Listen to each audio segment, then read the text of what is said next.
In the law of torts, if any person commits any wrongful act which causes injury to another person, he is held liable and has to pay damages or provide some other remedy which the court determines.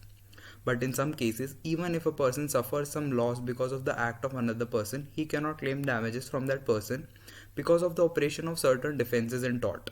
One such defense available to a defendant is the defense of volenti non-fit injuria, in which the plaintiff is not entitled to damages because he consents to the act which has caused injury to him. There is a duty on every person to do acts with reasonable care in order to avoid any harm which may occur due to their failure of taking such care.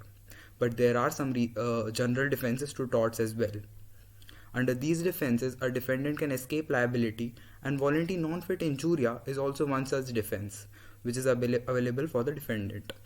In case a person gives his consent to doing of an act which leads to him getting injured, then even if an injury is caused by the other person, he cannot claim any damages from that person because the act was one for which he voluntarily consented. For the application of the defense of volenti non-fit injuria, there are certain essential elements or conditions which should be present in a case, and only when they are fulfilled, this defense can be taken to prevent liability. There are two essential elements in this defense. Namely, the first one is the plaintiff has the knowledge of the risk, and the plaintiff with the knowledge of the risk has voluntarily agreed to suffer the harm. But only having knowledge about the risk is not enough for the application of this defense. It is known as scienti non-fit injuria, which means that mere knowledge does not consent to the risk, as was also stated in the case of Smith versus Baker and Sons. Thus, having knowledge is only a partial fulfillment of conditions for the application of Winfrey.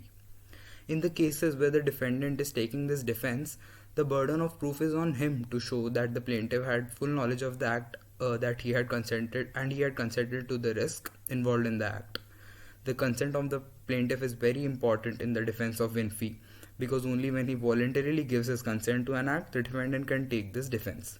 In the case of Hall versus Brooklyn, the plaintiff went to see a car race in which two cars collided with each other, and as a result of the collision, the plaintiff, who was sitting as an audience, was also injured when one of the cars flew into the audience. Here, the case of defense of Winfrey was applied because the plaintiff had given his consent to such a risk by going to the race. In case of this defense, the consent of the defendant is not required to be expressly given, and even by his conduct, his consent can be taken. That is, the consent may be express or implied. When a plaintiff gives his consent for an act, such consent should be free from any coercion, fraud, or any other such means by which the free consent can be affected. In the case the consent of the person is not free, the defendant cannot claim this defense to escape liability, and he will be held liable for the damage caused. In cases of consent having been obtained by fraud, the defense of Winfrey will not apply, and the defendant will be held liable for the wrong by him. In the cases where harm is caused to a person intentionally, the defense of Winfrey can apply if the person has given his consent to such harm. There are certain limitations to Winfrey as well, namely rescue cases. When the plaintiff suffers an injury as a result of him doing an act which he knows is likely to cause harm to him, but it is an act to rescue someone, then this defense will apply and the defendant will be held liable. The landmark case of this is Haynes versus Harwood. Then the other limitation to this is illegal acts, and the last one is negligence of the defendant, of which the landmark case is Slattery versus Clay Cross Company Limited. And to conclude the presentation, the main aim of tort law is to provide a system that holds people accountable for the damages they cause, while also at the same time discouraging others from doing the same.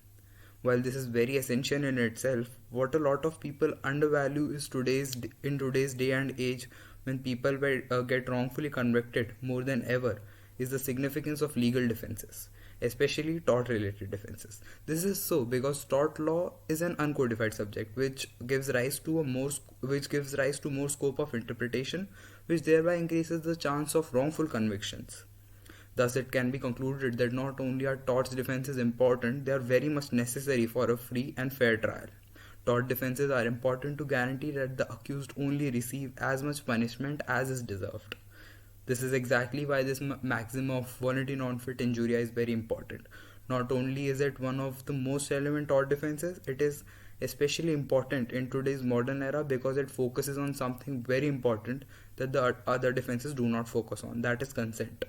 Consent in itself is a topic that has been highly debated and has evolved over centuries. Thank you.